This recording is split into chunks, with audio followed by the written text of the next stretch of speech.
If you're a new sports fan and I told you about everything that ESPN used to do in the early 2000s, you probably would not believe me. In terms of the shows that were popular, the people that have worked there, and the amount of time that has passed by, ESPN has changed so much over the years. But for a lot of us growing up, early 2000s ESPN is kind of seen as a golden era for a couple of reasons that I won't get to in this video, but I probably will talk about down the line. And yes, there was SportsCenter and ESPN was covering live games, but they were also dabbling in original content and trying out many different new shows. The E and ESPN might as well have stood for experimentation at this point. They were trying so many new things and it was very admirable. But there is one show I want to talk about today. And if you ask me, it's one of the more unique shows that ESPN made in that time and era. And I don't think that they're ever going to be able to do it again. Today we're going to talk about Stump the Schwab, ESPN's premier sports trivia game show. If you're new here, welcome in, and if you know me, welcome back. Thank you guys so much for liking, subscribing, commenting on the channel. We hit our goal of 50k subscribers. Our next goal is 100k subscribers. So if you're new here, feel free to hit that button. All right, back to the video. I think before we talk about this show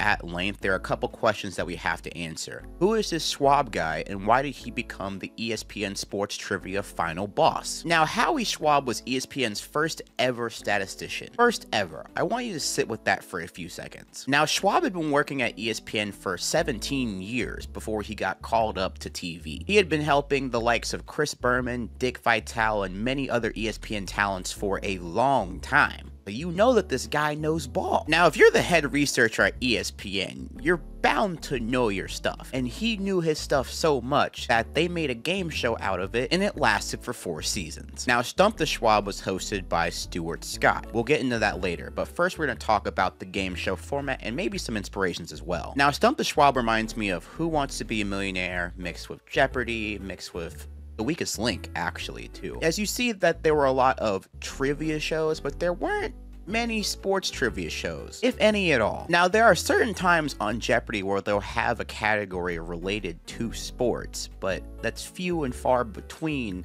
because I used to watch Jeopardy all the time as a kid, and it'd be like every so often I'd be like, oh, sports. So yeah, so if you asked me, Stump the Schwab really scratched that itch for sports fans that really wanted a trivia style game show. And now that I've kind of set the table, let's talk about the format of Stump the Schwab. So Stump the Schwab starts out with 3 contestants, and I just gotta say that these 3 contestants, they know ball in their own right, because they did have to go through a gauntlet of other contestants to even get on the stage in the first place. Now, these 3 contestants would compete for the grand prize, which would be either tickets to the ESPYs or another big sporting event. But there was originally a grand prize, which was if you won the grand prize, you got a job at the ESPN researching department. This guy quit his job to be on the show. This is the premiere, by the way. He got out first round. I'm sorry, you know what? I'd do the same thing too. I'm not mad at it. Now, each episode of Stump the Schwab had 2 elimination rounds and a final round, which was the 1v1. Now, the first phase was called leading off, where Stuart Scott would ask a question that had multiple answers, and everybody went around just naming one player on the list. And this was all rapid fire too. Like, you couldn't like dwell on an answer. You had to like quickly go, quickly go, quickly go. If you got an answer wrong, you were out for the entire round, so you would be unable to get points for the rest of the round. Now, that allowed the other remaining contestants to be able to capitalize that and build out on their lead. This is my favorite guy, because this entire episode, that guy would be like, I'm out of answers.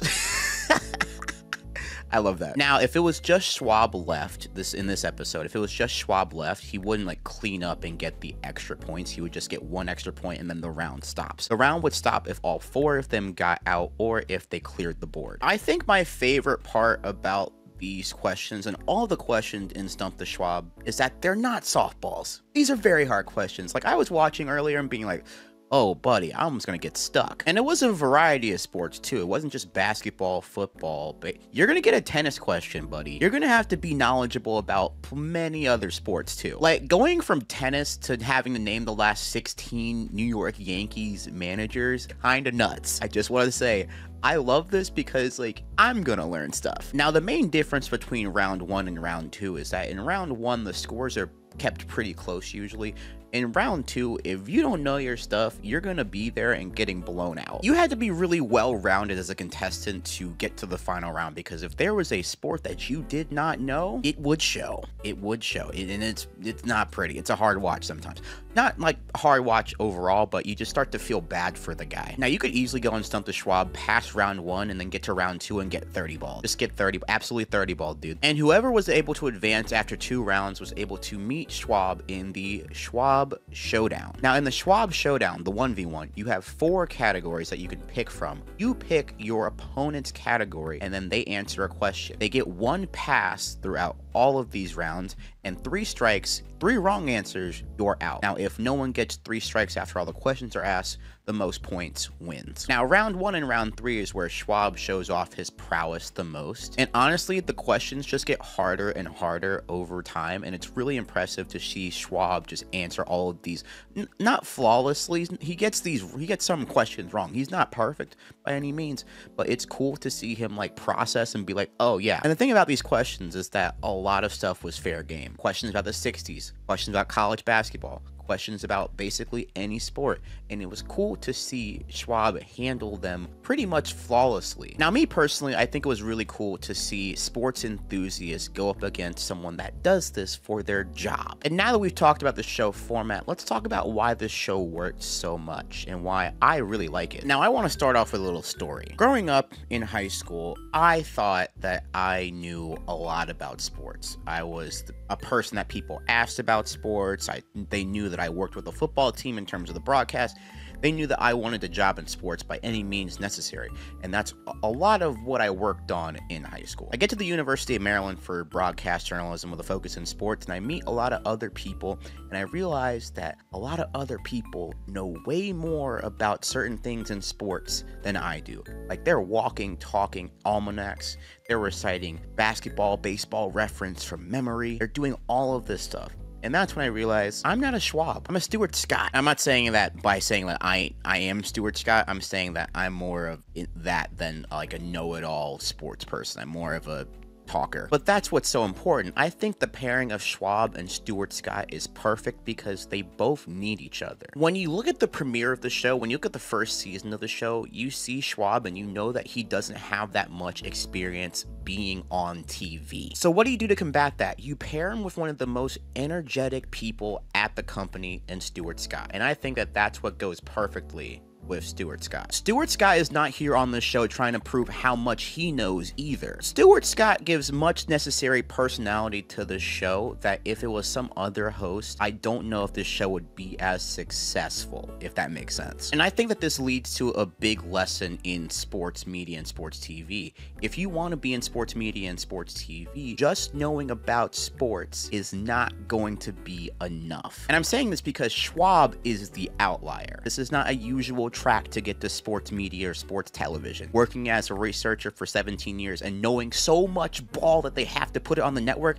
that's not normal. He was a legend, he was a master at his craft, and I think the pairing with him and Stuart Scott goes so perfectly that Stuart Scott is basically a lot of us at home being like, wow, you really do know this stuff. And I loved that relationship between the two of them. I think that Schwab is in the perfect role in this game show because he's not an Alex Trebek. He's not also the host. You're trying to actively beat him. And the thing is that no matter how good a lot of these contestants thought that they would come on this show and be like, oh man, there's a level above this. Out of 80 times participating, he only lost in 16 episodes. That's a great record if you ask me. And that was what made Stump the Schwab so interesting. As great as he wasn't a computer. He was beatable, but the margin for error was very low. So this show aired on ESPN for a couple of years and then ended on ESPN Classic. But for those 2 years, sports fans really got a premium sports trivia show.